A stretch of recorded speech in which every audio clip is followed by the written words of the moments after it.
Hi everyone, myself Anshika Gupta. Welcome back to my channel Commerce Educator. So in this video I am going to tell you how you can manage your time in accountancy exam. So इस video में देखते हैं कि time को कैसे manage करना है अपने अकाउंटेंसी के एग्जाम में. So let's start this video. So सबसे पहले जब आपके पास बोर्ड कॉपी आएगी तो आपको उसमें एक बोथ साइड मार्जिन, मतलब दोनों तरफ आपको मार्जिन बनाना है, लेफ्ट में भी एंड राइट में भी. ओके. सेकंड आपको क्या करना है कि पार्ट भी आपको पहले सॉल्व करना है, क्योंकि उसमें जो क्वेश्चंस होते हैं वो ज़्यादा टिपिकल नहीं होते हैं. आपका टाइम इजीली मैनेज हो जाएगा और इजी भी होता है. और क्या होता है कि आपका कॉन्फिडेंस भी उससे बूस्टअप हो जाता है. जब आप क्वेश्चन सॉल्व करते हो तो आपका एक फ्लो बन जाता है. तो आप पहले पार्ट वी को सॉल्व कीजिए. आपका आराम से पार्ट वी हो जाना चाहिए आपका 45 मिनट्स में. 45 मिनट्स मैक्सिमम आप लीजिए अपना पार्ट बी को सॉल्व करने में. 45 to 50 मिनट्स. पार्ट भी आपने सॉल्व किया, राइट. थर्ड पॉइंट आपको क्या याद रखना है, जो भी क्वेश्चन आप सॉल्व कर रहे हो अगर उसमें कोई भी डाउट आता है या फिर आपको कोई कन्फ्यूजन है तो उसको मार्क कर लो. वहाँ उस टाइम के लिए उसको लीव कर दो, क्योंकि अगर उसने उस टाइम पर आपने ज़्यादा उस पर टाइम वेस्ट किया तो आपके जो हाई वेटेज मार्क्स वाले क्वेश्चन होते हैं वो छूट जाने के चांसेस हो जाते हैं. तो अगर आपका 1 मार्क का क्वेश्चन है या 3 मार्क में कोई भी कंसेप्ट आप भूल रहे हैं तो आप उसको वहाँ पर लीव कर दीजिए और उसका स्पेस छोड़ दीजिए. नेक्स्ट क्वेश्चन पे आगे बढ़िए, ठीक है. तो ये आपको याद रखना है, जो भी क्वेश्चन में डाउट हो, कन्फ्यूज़न हो, उसको वहाँ पर लीव करके मूव फॉरवर्ड. ओके. नेक्स्ट आपको क्या रखना है कि आप मोस्टली कॉमन क्वेश्चन होता है कि रफ वर्क कहाँ पे करना है. मैं आपको सजेस्ट करूँगी कि आप रफ वर्क जहाँ पर क्वेश्चन सॉल्व कर रहे हो उसके जो राइट मार्जिन आपने किया उसके आउटसाइड कर लीजिए रफ वर्क. वहाँ पर रफ वर्क लिख दीजिए या फिर आप जो भी रफ वर्क करें उसको क्रॉस कर दीजिए 1 लाइन से ऐसे करके.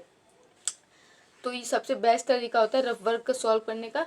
मेन चीज़ आपको क्या देखनी है कि जो आप क्वेश्चन सॉल्व कर रहे हो उस पर आपको फोकस रखना है. उसके बीच में कोई भी खिचड़ी नहीं पकनी चाहिए. एकदम क्लीन रहना चाहिए आपका सॉल्यूशन, जिससे एग्जामिनर को आपका सॉल्यूशन प्रेजेंटेबल लगे.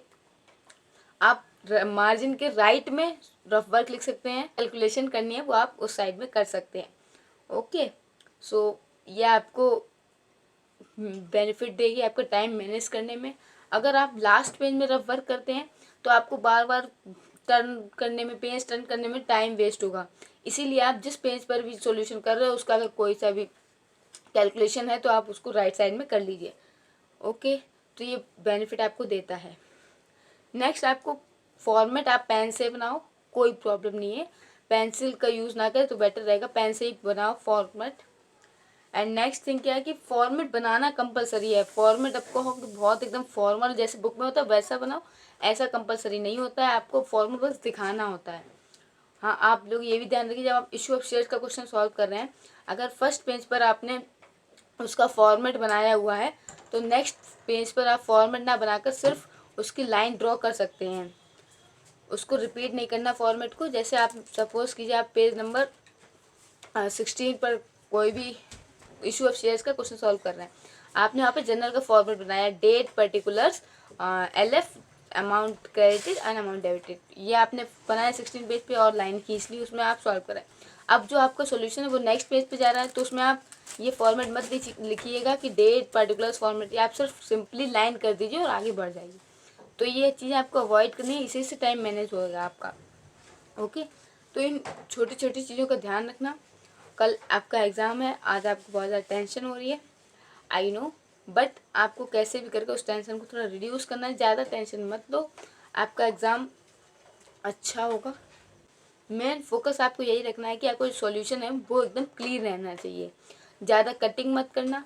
जो भी नंबर आप गलत लिखते हो तो उसको ओवरराइड मत करना, उसको सिंपली कट करके उसके नीचे या फिर ऊपर लिख देना, टॉप पर या फिर बॉटम पर.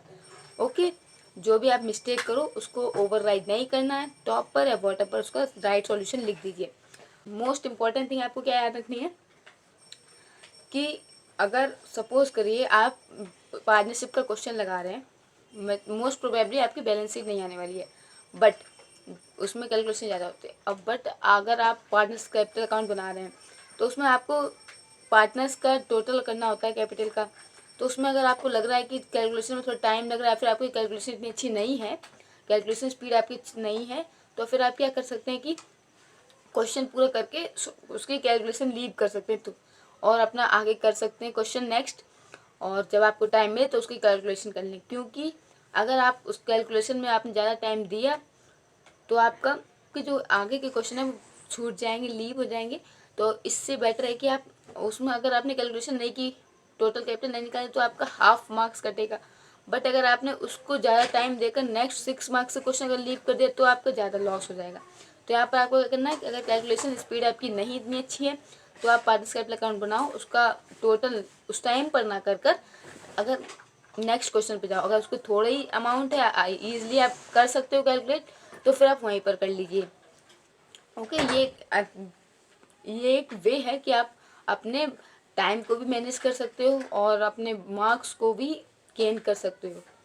तो these are all the management tips for your accountancy exam. So I hope आप सभी का कल एग्ज़ाम अच्छा जाए and best wishes to all of you.